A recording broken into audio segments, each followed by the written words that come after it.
Como é que o senhor diferenciaria a eubiose das outras correntes e tendências na área espiritualista, mentalista? Qual seria a diferença essencial da eubiose em relação a essas outras correntes? A eubiose tem um sentido universal, assim como o catolicismo também é universal, mas o catolicismo ficou sob a égide de Roma, né? E outros movimentos têm aparecido no mundo com uma ideia universal, mas vai como que desbotando a ideia, vai reduzindo a uma coisa mínima, né? Assim também a eubiose é universal, mas se nós não penetrarmos perfeitamente na compreensão da filosofia do fundador, o grande senhor JHS, poder-se-á transformar também numa religião brasileira, mineira, são-lourenciana. Por isso que há a necessidade em que a turma tenha um espírito filosófico muito profundo e procure compreender a obra. Porque o nosso papel é esse, é procurar estudar o passado que nos trouxe até o dia de hoje, e sem nos preocuparmos como é que chama? Com o futuro, né? Com as incertezas do futuro. Como é que chama esse negócio de áudio? Com o resultado do futuro, né? Mas a eubiose não é uma filosofia voltada eminentemente para a construção do futuro? Pois é, pelo futuro. Mas a ideia é uma coisa. É como diz Paracelso, a ideia é um senhor. A imaginação é um instrumento e a palavra plasma. A imaginação pode não corresponder à ideia. Daí vem a modificação, a deturpação e uma série de coisas que a gente sabe que acontece, né? E como o discípulo poderia se prevenir e, de certo modo, se garantir contra essa deturpação? O que há a fazer nesse sentido? O que fazer é sempre procurar dizer as coisas com acesso à sensatez e usar palavras sensatas, compreendeu? Certo. É uma questão, então, de atitude. É uma questão de atitude. É o que chamam, porque o mestre adotou aquela ideia de que não é aceita pelos educadores, porque na Grécia dizia a paidagogia e a pedagogia. A paidagogia é o conhecimento de acordo com o desenvolvimento espiritual e filosófico de cada um. Não é uma coisa puramente mental, é uma evolução integral. O jeito evolui no corpo, na alma e no espírito. E a pedagogia não? A pedagogia estuda a parte intelectual, né? A parte intelectual pode até vir a funcionar como um obstáculo a essa iniciação? Bom, já é um obstáculo, né? Porque uma coisa, por exemplo, as duas coisas têm que ser irmãs, compreendeu? Funcionar paralelamente. Porque a ciência, por exemplo, dá muito elemento para esclarecimento da filosofia de JHS. Compreendeu? De modo que a gente tem que manter um equilíbrio entre uma coluna e outra. O senhor ainda tem algum tipo de contato com o JHS? Bom, pela madrugada... Telepático ou mental? Então, posso ter mental, porque telepático eu não tenho capacidade para isso, né? Mas intelectual eu tenho sempre. Ontem mesmo eu ouvi uma entrevista dele e de uma senhora de São Paulo, Dona Consuelo, que foi maravilhosa, compreendeu? Foi gravada e no fim ele tocou uma música lá que ele deu como sendo a ressurreição, a 10ª Sinfonia de Beethoven, cujo sentido é a ressurreição. É. Mas no seu entender, a semente deixada por JHS, ela está indo bem na sua germinação, na sua frutificação? Está. A obra do professor não fracassou? Não. Porque muitos avatares parece que fracassaram na sua obra, né? Propriamente não fracassaram. É que geralmente um avatar vem completar o trabalho do outro, né? De maneira, o último geralmente encampa e esclarece aquilo que não ficou completo do seu imediato anterior. Sim. Então o trabalho de JHS vai ter um complementador? Vem alguém para complementar? Bem, quem seria? Sei que você fala no futuro Buda, síntese, em que a tradição chama de Maitreya.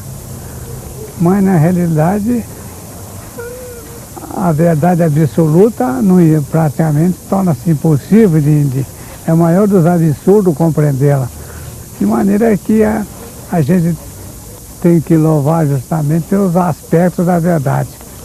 Cada um, porque a vantagem desses seres que nós chamamos de seres homens misteriosos, etc., é que eles dão justamente uma informação certa. O mestre dizia: eu não falo para ninguém ouvir, eu não escrevo para ninguém ler. Tudo o que eu digo, ouvido pela primeira vez, mesmo na minha boca, não tome como verdade. Raciocine e pense, compare com as experiências que vocês têm do mundo e verifiquem. Se estiver certo, introjeta-as. Vamos voltar um pouco na recapitulação da sua vivência. Como é que o senhor conheceu o professor Henrique José de Souza? Conheci no Rio de Janeiro. Em que circunstância? Por exemplo, essa obra foi fundada em 10 de agosto de 1924. Depois, ela teve necessidade de se expandir. Então, o doutor Eduardo Cício de Faria, diretor da Central, foi encarregado de fazer um departamento no Rio, na rua Riachuelo, que naquela época deu aquela designação maçônica de loja, chamava Loja Moria, que é justamente o grupo de seres que trabalhou muito na formação da Europa. Lembra do ano, mais ou menos? Isso foi em 1929. 6 de fevereiro de 1929. Foi fundada a Loja Moria. Não, eu entrei na Loja Moria. Ah, tá. Porque eu morava numa pensão onde vários rapazes estudavam também o assunto. E um foi secretário da Sociedade Teosófica de Aguiar e foi ser secretário nessa loja. Como ele era amigo, ele nos carregou todo para lá. Lembra o nome dele? É o Teodoro Nunes. Teodoro Nunes. Muito bem. Então, o senhor foi levado pelo Teodoro Nunes. Teodoro Nunes. Vocês conversavam, batiam papo sobre essas coisas todas? Discutiam sempre, eu estava sempre dialogando na pensão, no O senhor passeio. tinha uma crença religiosa na época? Bom, eu sou mineiro, né? Certo. Basta dizer isso, quer dizer, eu sou filho de gente católica, e muito católica. Certo. Mas o senhor não estava satisfeito, não sentia as coisas resolvidas nesse Eu plano? não sentia, o pessoal sabe, um rapaz criado numa fazenda, num colégio interno, naquela época o Rio de Janeiro havia um trabalho intelectual muito intenso, né? E a gente era levado para assistir aquelas conferências de Leônidas de Rezende, Porto Carreiro e muitos outros. Sim. Discutia-se muita filosofia. Discutia muito filosofia. E filosofia? Filosofia mais ou menos baseada na dialética, né? Certo. A influência positivista ainda era grande? Foi propriamente a União Positivista, porque o senhor sabe, saí do Janela Interno, fui trabalhar no Rio de Janeiro, trabalhando muito e ganhando pouco. Geralmente ele conversava muito com aqueles companheiros de trabalho, né? Era uma diversão barata, acessível, né? Acessível. Bom, então o senhor foi levado até a Loja Moria. Falei, a avó já mora. E E lá, logo no segundo dia, houve a visita do mestre lá, JHS, para assistir uma conferência. E depois, na semana seguinte, nós fomos morar, porque ele teve que alugar numa casa grande para dar expansão à obra, a SBE, que naquela época tinha uma denominação de Darana, Sociedade Cultural e Espiritualista. De maneira nós... Ele já morava no Rio? Não, ele morava em Niterói. Nós fomos convidados para ir lá, para ficar lá. Não só para tomar conta da casa, como também seria mais fácil para a gente estudar, né? Foi a época em que ele começou a trazer para o Ocidente, para o Brasil, aquele xamanismo tibetano, comandado ou dirigido por aqueles seres da religião jânica que eles chamavam de Tirthankras, mas que não tivesse o nome de Buda vivo. Que idade o senhor tinha, professor, em 29? Tinha mais ou menos 21 anos de idade. Então o senhor morou na casa do professor? Morei na casa do Quanto professor. tempo? Mais ou menos uns 3 ou 4 anos. Certo.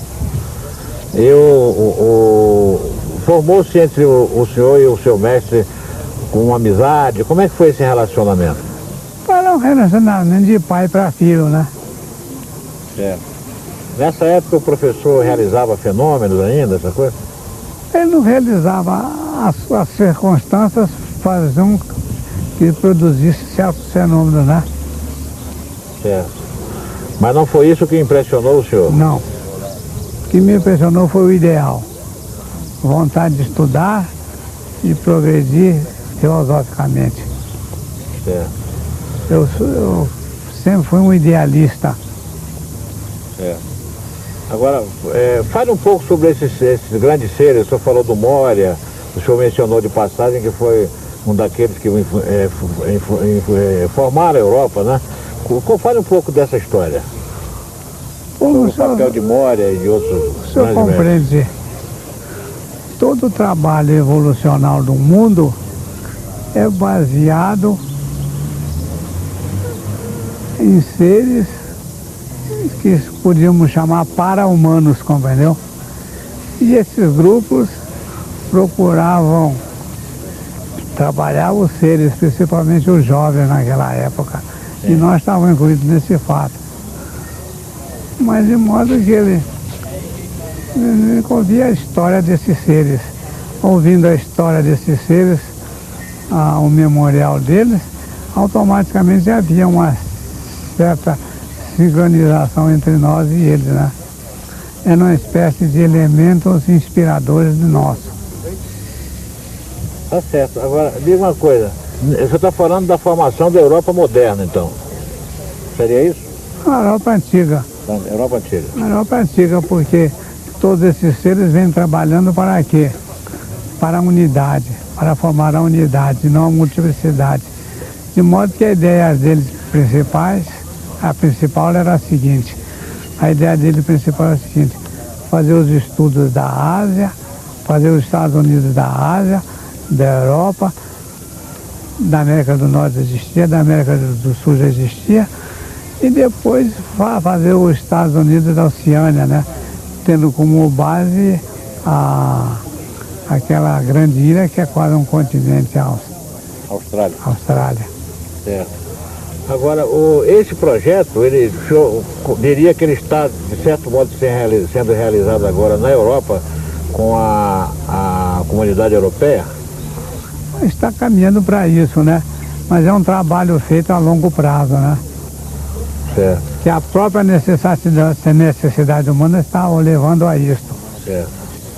Professor, quando eu comecei a frequentar a eubiose, em 1971, 72, ainda havia muita gente que tinha convivido com o professor, né?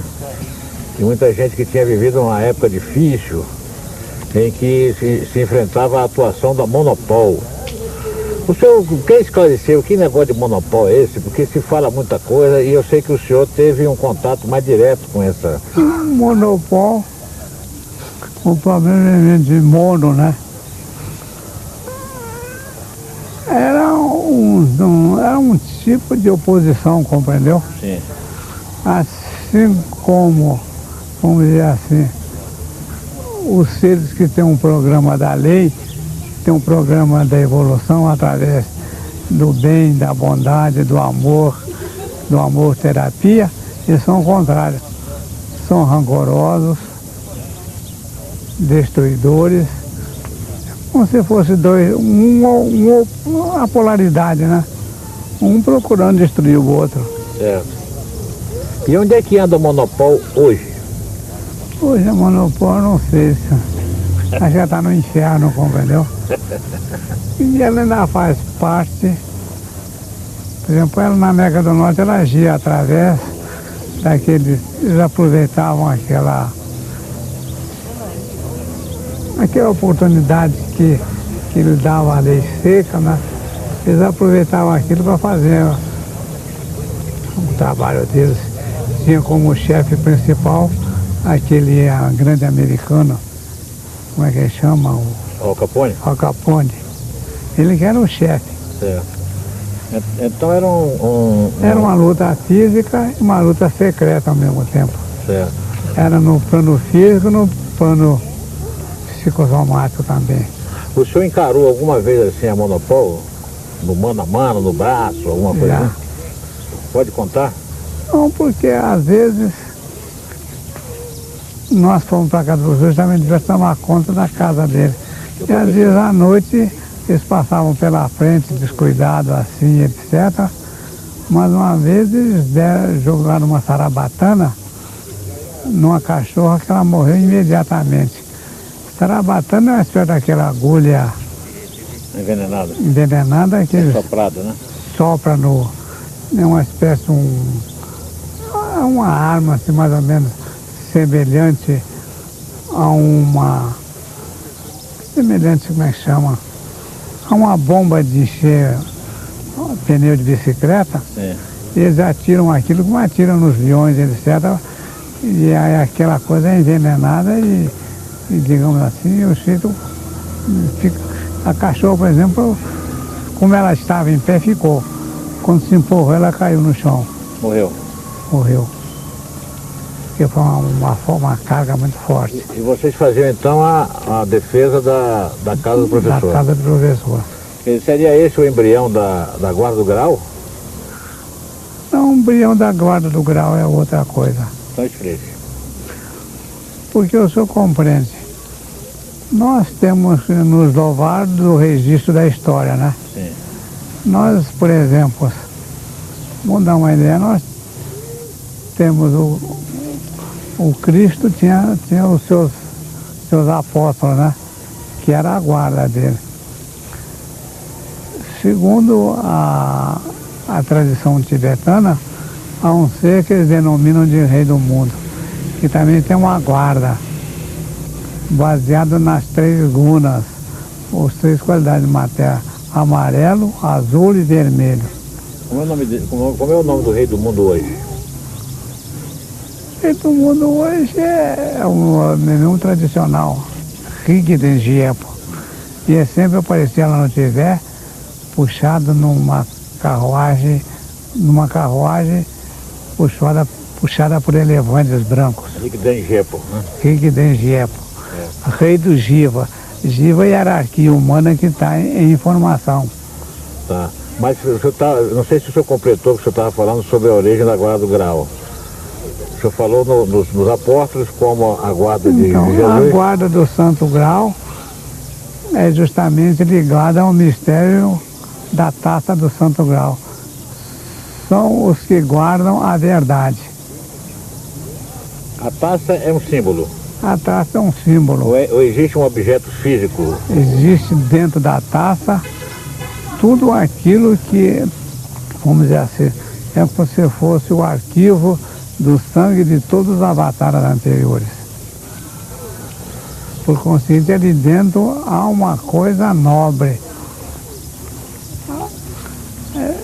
É como se fosse o símbolo do rei do mundo porque não é conhecido na face da terra, né?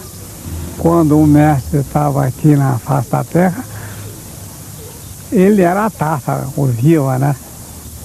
De maneira ou outra exige, desde a Atlântida para cá, como símbolo da verdade. Mas ele era a verdade viva. De maneira que no caso dele, ele criou isso para ficar uma similitude em relação aos demais anteriores, compreendeu? Sim. E também nos dá a responsabilidade, né? Certo. Porque aí essa guarda está mantendo uma tradição que vem desde a Atlântida, né? Sim. E tem que manter a tradição para o futuro. Tá certo. Por falar em tradição, eu gostaria de preservar um pouco, que nós estamos fazendo tradição oral, eletrônica, né? Estamos gravando eletronicamente, então uma forma contemporânea de tradição oral. Então eu queria preservar nessa forma contemporânea, na sua palavra, um pouco da história da sociedade. Como é que o professor teve a ideia, como é que ele se inspirou, como é que ele deu os primeiros passos na formação disso que hoje é a eubiose. Fale um pouco sobre isso. Bom, primeiramente, ele deu seguimento ao trabalho de Blavatsky, né? Blavatsky é que saiu do Oriente e trouxe para a América do Norte todo aquele xamanismo misterioso. E lá, para vencer aquele materialismo americano, ela foi usada para fazer uma série de fenômenos extrafísicos. E por isso botou o nome da instituição que ela fundou com o nome de Clube dos Milagres. Mas isso não era o suficiente, compreendeu? Não era legal, certo, para a missão que ela tinha que fazer lá. Isso foi em 1875, 1875, mais ou menos. Depois, o que ela fez? Ela anunciou a vinda do professor, a vinda do mestre. Mas antes, porém,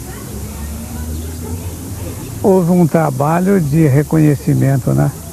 De modo que ela também, embora sendo uma pessoa para-humana de grande poder, de grande conhecimento, ela foi auxiliada, porque uma andorinha só não faz verão, né? Por 7 grandes seres. Um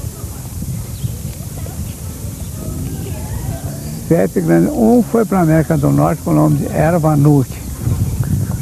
Fez um trabalho para os americanos sobre karma e reencarnação, e não foi muito feliz, não. Depois ela teve como auxiliar também o Rudolf Steiner,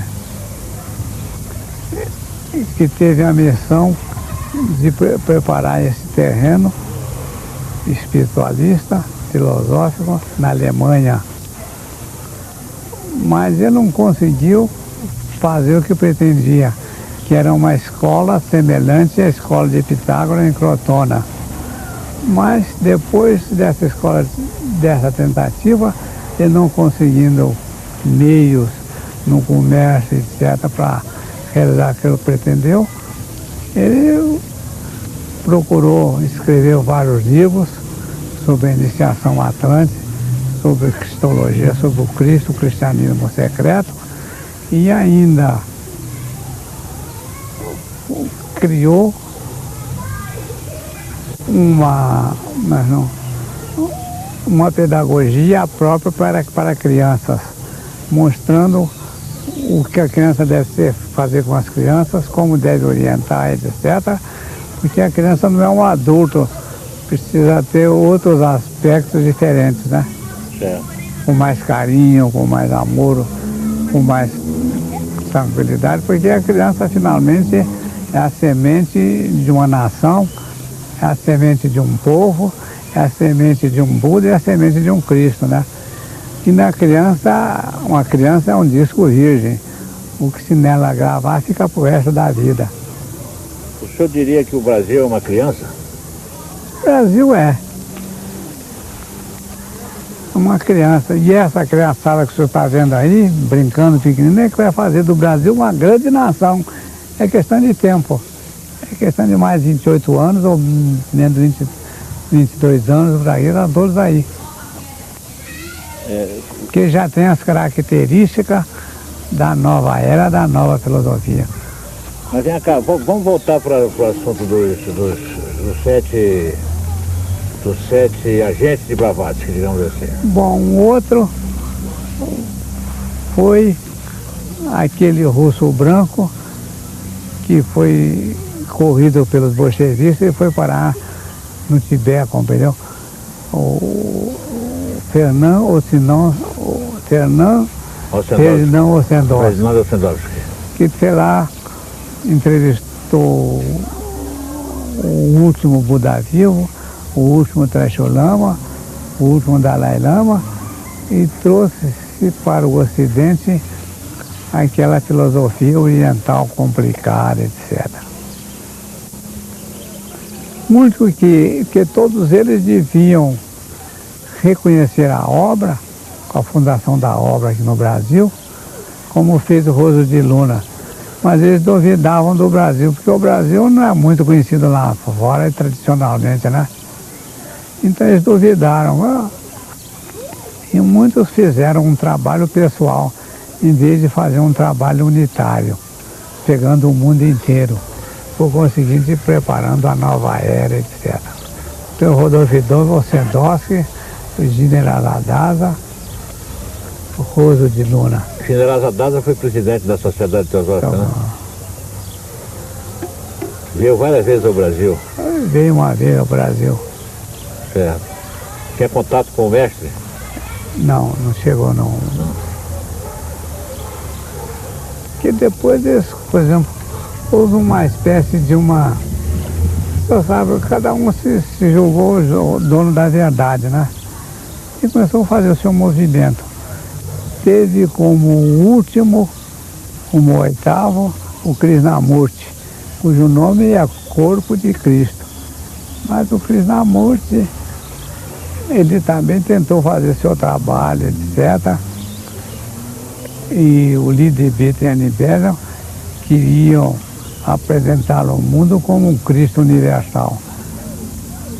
E fez até uma ordem da estrela para mantê-lo. Mas ele, conversando com o Roso de Luna, General e outros, ele concluiu que ele não podia representar aquilo, embora tivesse feito uma ordem para mantê-lo em Oben, na Dinamarca. Então ele falou, bom, eu vou dissolver essa ordem da estrela e vou viver do meu trabalho. Então foi feito a esta editora Krishnamurti, né, para editar os livros dele. E ele começou a falar sobre filosofia oriental, sobre a fraternidade, etc. Esteve no Brasil, né? Nós já falamos em General Adasa, Krishnamurti, Rudolf Steiner, falamos em mais quem? Roso de Luna. Ossendowski e Roso de Luna. Ossendowski. Faltam dois, lembra não? Os dois nasceram no Brasil, na Bahia, né? Era JHS e o irmão Honorato. O JHS com o risco de fundar a obra para o mundo. E o irmão dele com o risco de fundar justamente um tipo de maçonaria, um grande ocidente. Porque através de um trabalho maçônico, ele teria muito mais oportunidade de regimentar leitores, etc., para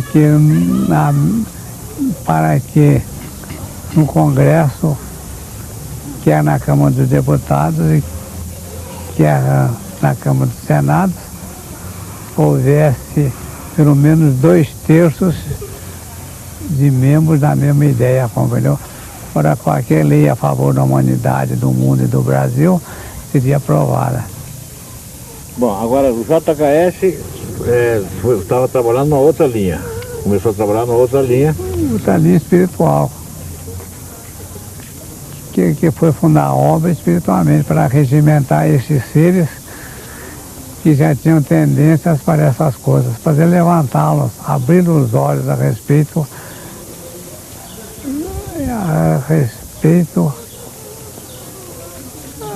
da sua evolução futura, né? Certo. Agora, como é que São Lourenço entrou nessa história? São Lourenço entrou pela sua posição geográfica. Sim.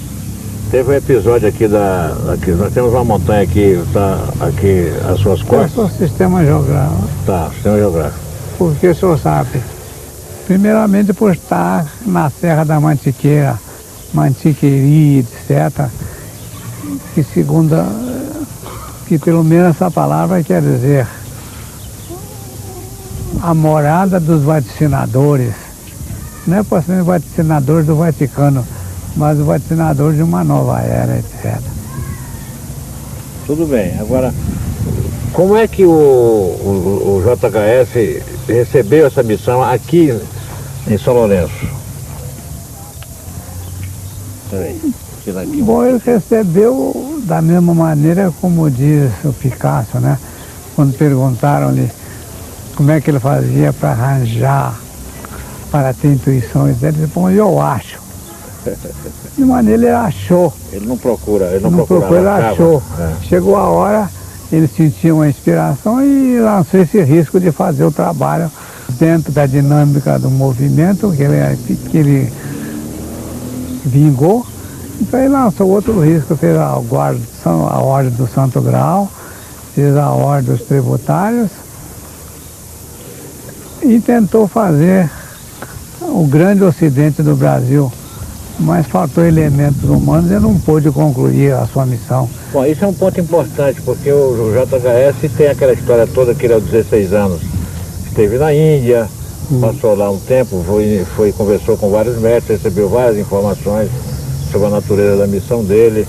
Ele trouxe para cá valores que são da tradição orientalista, do ramo tibetano, mongol tibetano, então, Himalaia. Da Transhimalaia. Mas em que momento ele se desvinculou dessa cepa, dessa tradição? Em que momento ele se tornou, vamos dizer assim, capaz de criar uma proposta nova, voltada para o Ocidente, centrada no Ocidente? Isso quer ser interessante ouvir a sua palavra. Bom, isso é... O senhor compreende, a princípio, o Ocidente era hostil a tudo isso. Mas o trabalho feito no ponto de vista físico, no ponto de vista ritualístico, a ideia do ocidental foi se modificando. Por isso que ele disse escola, teatro e templo. Escola para que o pessoal da instituição aprendesse a coisa cientificamente.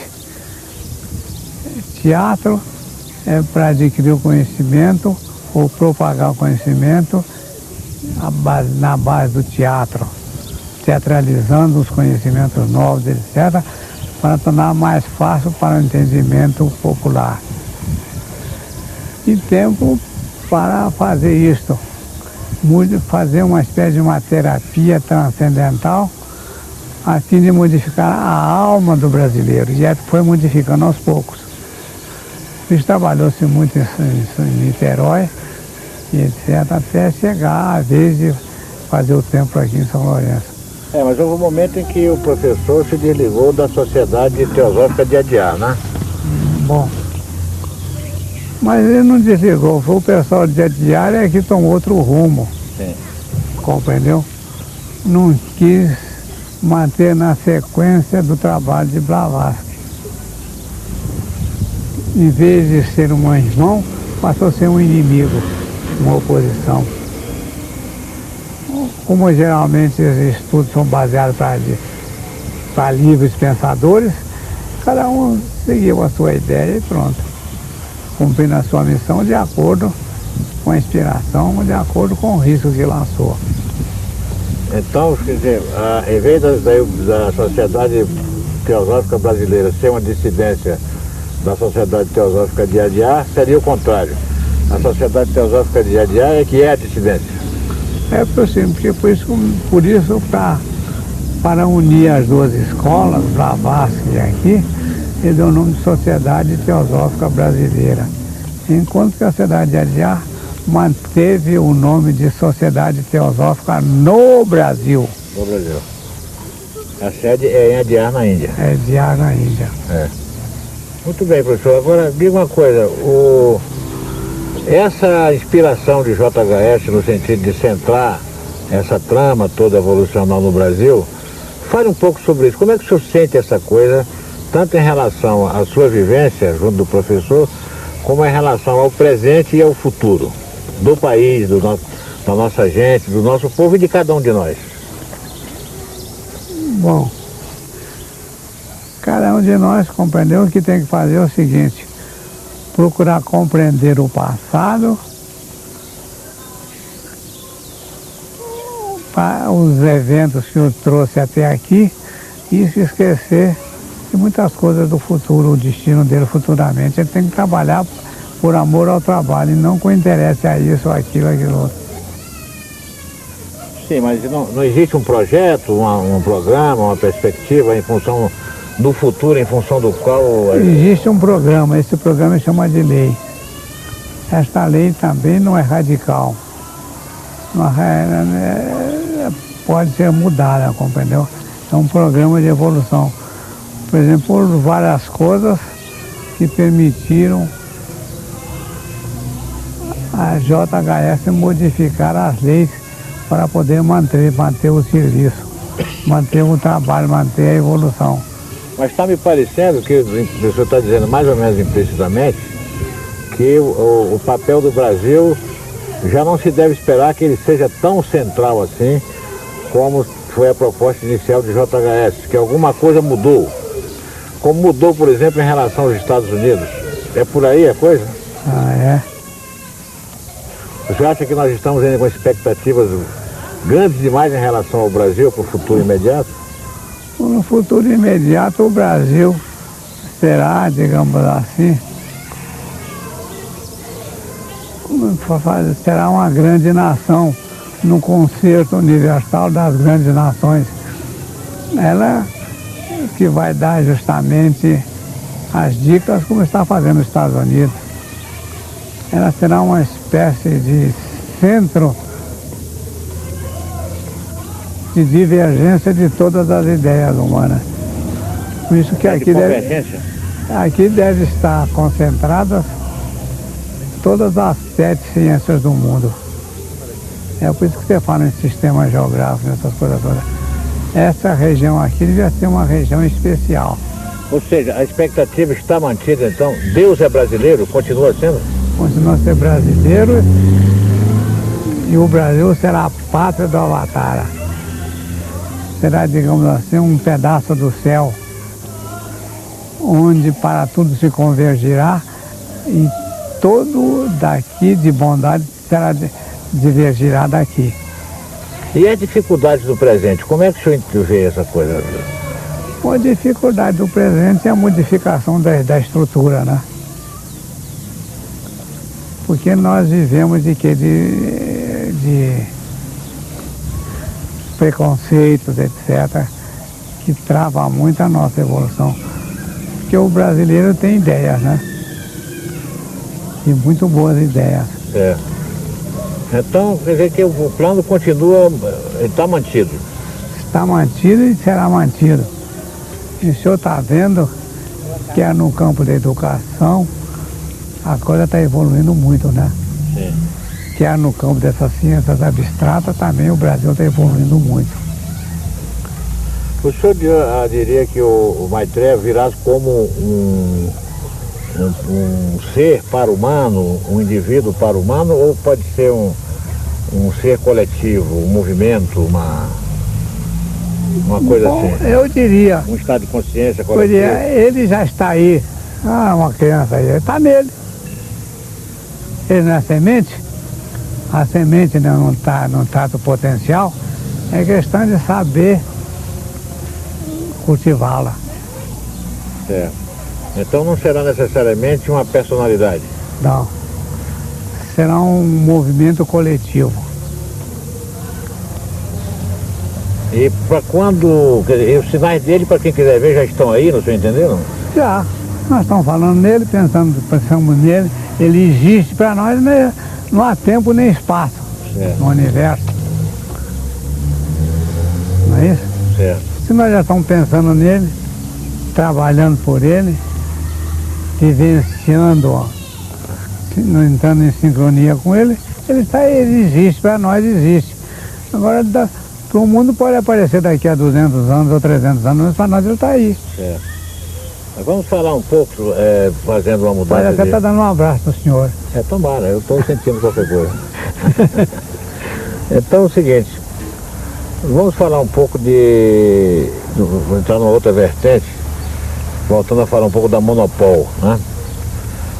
A Monopol tinha relacionamento, assim como aqueles gangsters americanos se diz que eles tinham relação, alguma ligação com o nazismo? Tinha. Foi a raiz do nazismo. O que foi a raiz do nazismo? Monopol. A Monopol. O símbolo nazista, que é a cruz amada, foi um símbolo, Jaino. às vezes na forma, com as hastes viradas para o outro lado, né? Tem o destrogiro e o sinistrogiro, às vezes chama de destrógiro ou sinistrógiro. Mas muitos movimentos espiritualistas usaram a cruz amada como símbolo, né? Me parece que o Dharana, num certo momento, no começo da década de 20, não me lembro, não sei se eu tenho registro disso, parece que Dharana usou também esse símbolo, né? Houve uma série de coisas aí que... Usou porque é o símbolo do movimento, né? É o símbolo da cruz mundaná, é o símbolo do movimento. Agora, é uma energia, né? Você tanto pode usar positivamente como negativamente. Certo. Por isso que tem força, né? Numa expressão política da iniciação, como é que se pode projetar a iniciação, que é uma coisa individual, é uma coisa de cada um, né? Como é que isso se desdobra, como é que isso deságua na política? Por exemplo, num regime político, qual seria o direcionamento político que um país como o Brasil pode ter?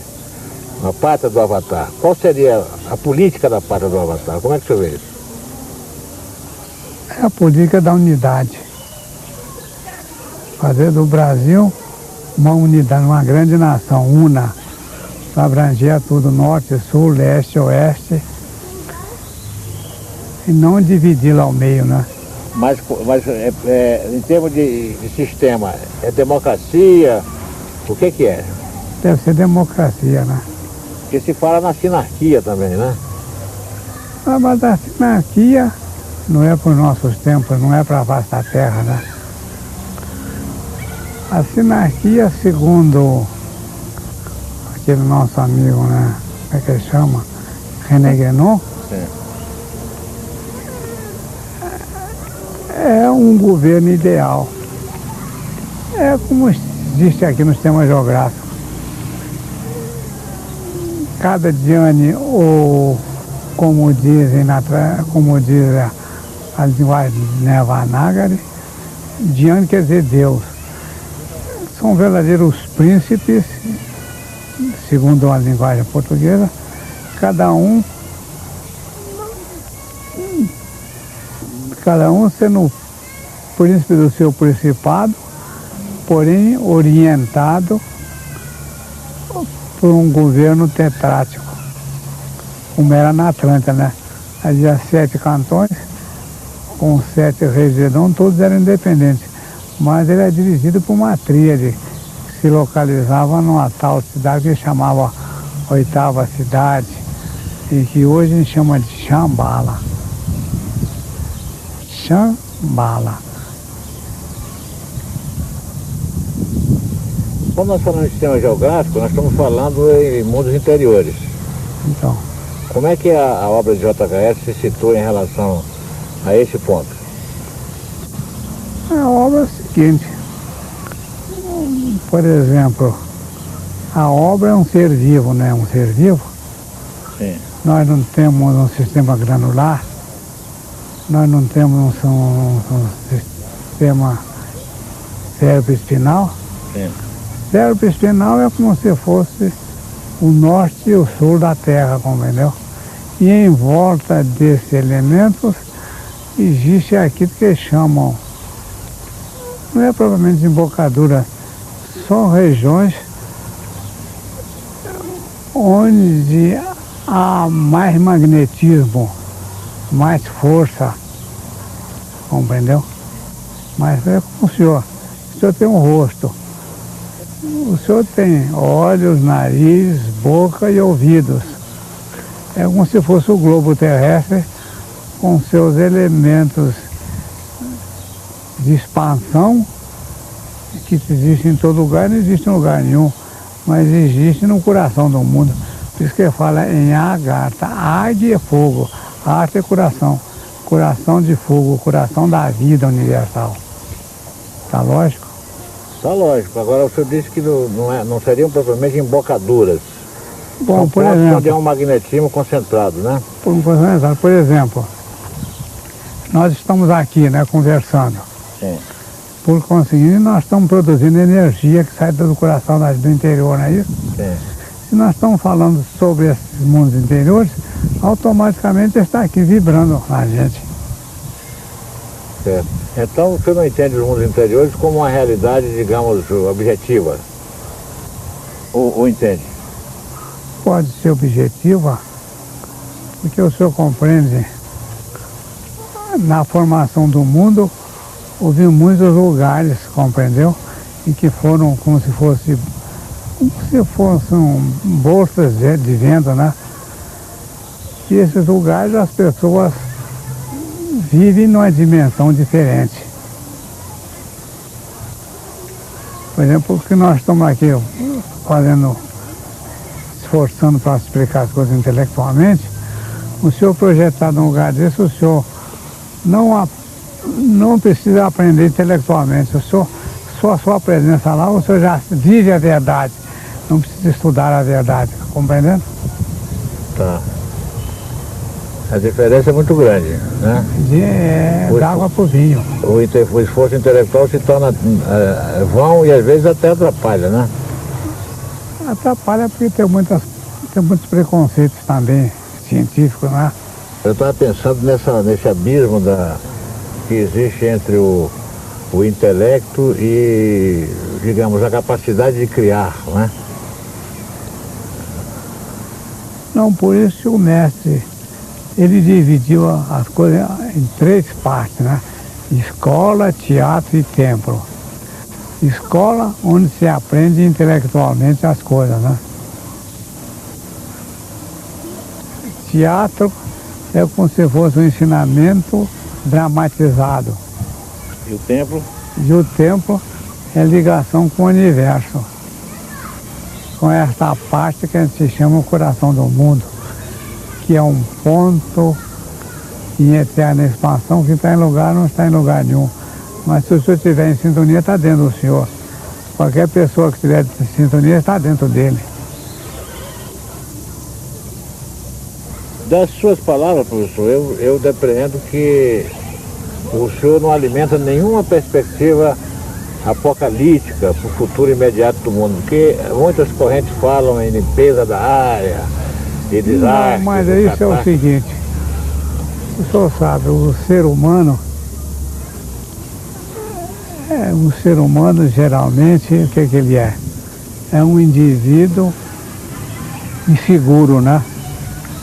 Por isso que precisa pegar religiões, essas coisas, porque ele é um elemento inseguro. Agora, o que é que muitas pessoas fazem? Um trigueirinho e outros. Eles começam a espalhar terror, etc., para fazer do camarada uma presa, compreendeu? Tornar inseguro para que eles possam torná-lo uma presa mais rápida possível. É como um leão, compreendeu? Dá um urro, tonteia o macaco, o cabrito, etc., para tornar mais fácil ele pegar. É a mesma coisa que essa turma faz. Está muito bem colocado. Está muito bem colocado, gostei da sua colocação, porque eu concordo inteiramente com o que o senhor acabou de dizer. Mas olha, vamos falar um pouco ainda de sistema geográfico, porque eu sei que o senhor recebeu a visita de 3 chefes índios, né? Que vieram do Roncador, visitar o senhor, foi o ano passado, né?